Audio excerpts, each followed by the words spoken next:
That's the first problem. We have to stop birth.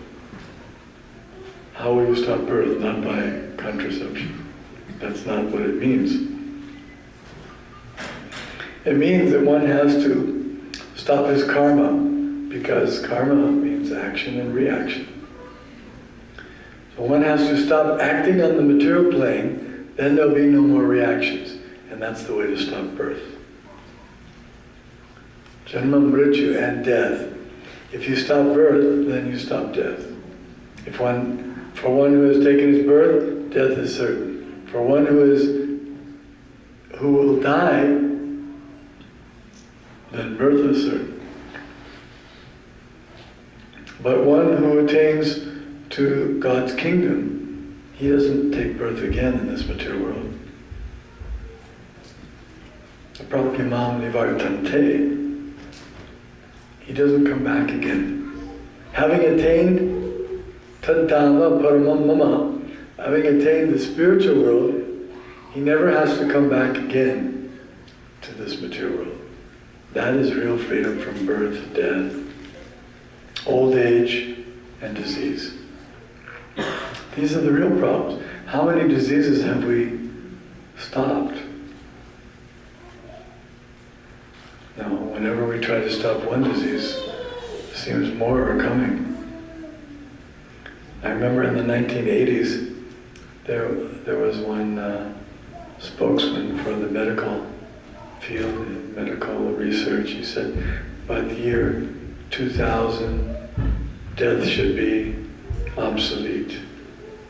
Well, it's already past 2000 and death is still doing fine. Because these are the problems of the material world. But we don't see any of these things in the spiritual world. The spiritual world is where God's abode, where He lives. Naturally, where He lives would be better than this place. Where He lives, natad bhasyate suryo nashashanko napavakaha. There's no need for sun and moon there because everything is self-illuminated. Here we need electricity, sun, moon. But there everything is self-effulgent. And every step is a dance, every word is a song, and everyone lives forever. Satchidananda, in eternity, knowledge, and bliss. Because that's the nature of God, and that's the nature of those who agree to live with Him and to recognize Him. He doesn't ask for so much, but He does want that at least He's recognized. He's very magnanimous, He's very generous, He's supplying everything. But He does expect that He be recognized as who He is. It's not false pride, it's not arrogance, it's not conceit, it's just the truth. Even the demigods, Aham Mahadirhi Devanam, the Devas, all the Devas also come from Him.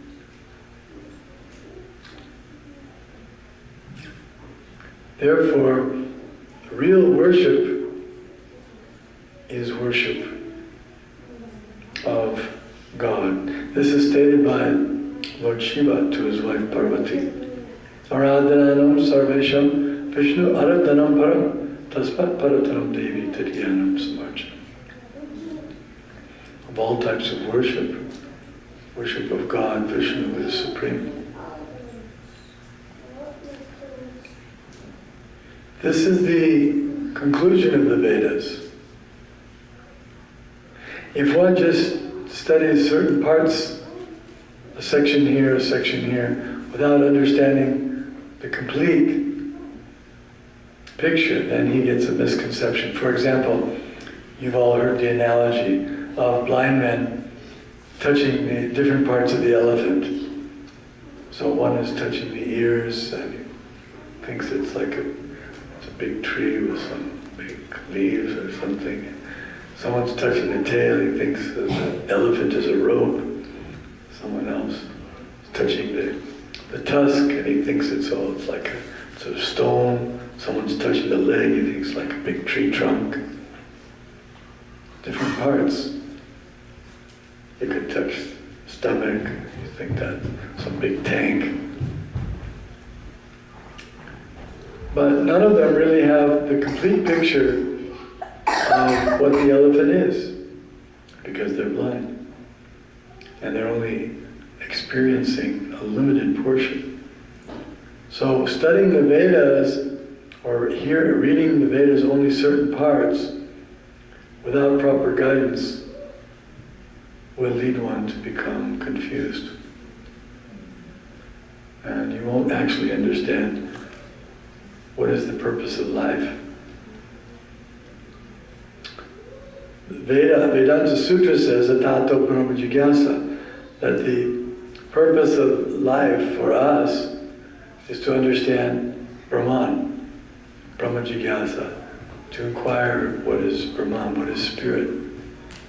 So there's two different aspects of spirit. There's the individual Brahman, like ourselves. We're also part of Brahman. And then there's Parabrahman, the supreme spirit. And what is their nature? Or what is the relationship?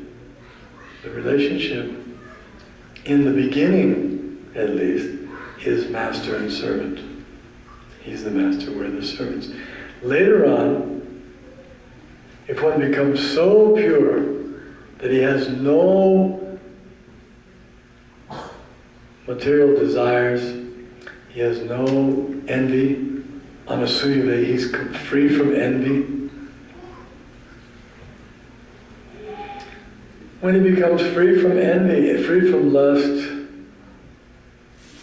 free from all these unwanted, conditioned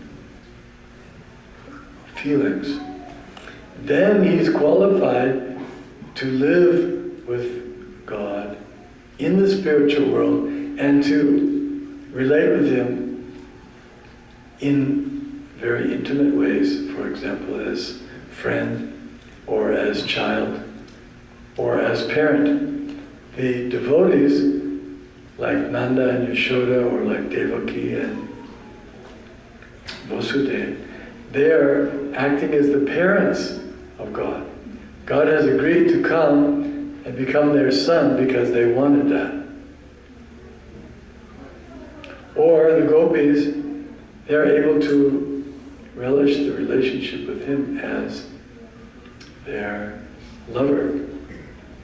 Or the queens of Dwarka, they're able to relate with God as their husband.